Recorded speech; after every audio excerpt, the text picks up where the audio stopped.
So now we'll see if Kyle can execute the new catcher throwdown meter. All right, let me get that off. Calm down. Yeah, right. Can't see anymore. Okay, so just get rid Hold of that. triangle to start your... Oh, he booted it.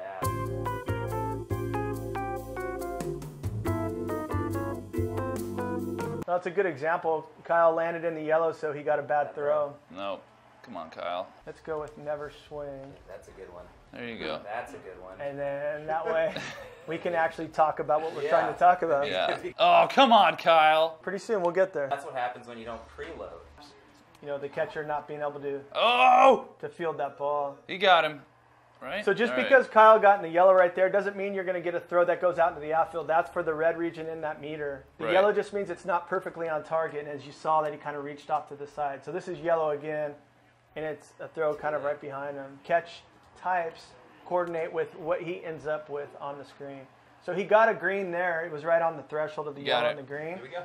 But even though it was a short hop and he picked it, that's Keep it going. still inaccurate throw.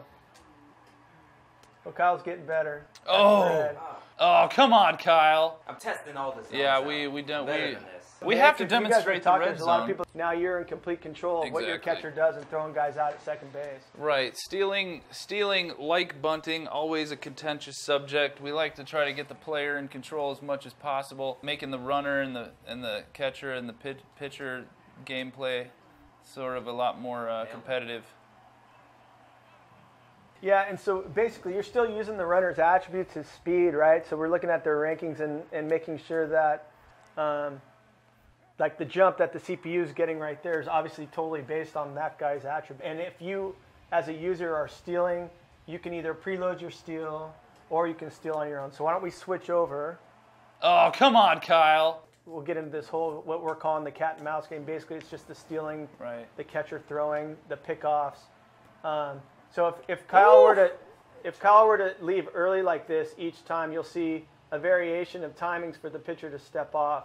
In the years past, there was almost like the pitcher was reading your mind. So if you're a guy that likes to try to get a good jump and use the manual steal button, and you want to take off early, that pitcher's not going to step off exactly at the same time you take off. Obviously, it's more realistic, and it allows for a more fun, like what we're calling cat and mouse game in this system.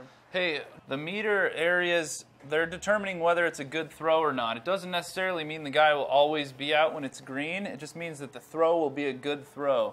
Whether the guy at second is good enough to catch the ball and put the tag down, that's another thing that comes into play, as well as just, you know, guys like Billy Hamilton, maybe it doesn't matter whether you make a good throw. There's no chance probably. So those are some things to consider. You'll still need to take into effect like your quick pitches, slide steps, keeping a guy not taking too big of a lead. If somebody gets a big enough lead and they're fast enough, there's really nothing you can do as a catcher.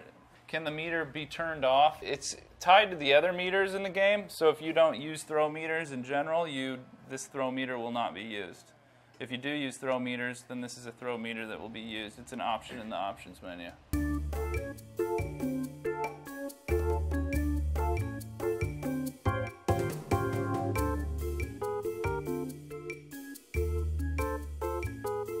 Oh, come on, Kyle.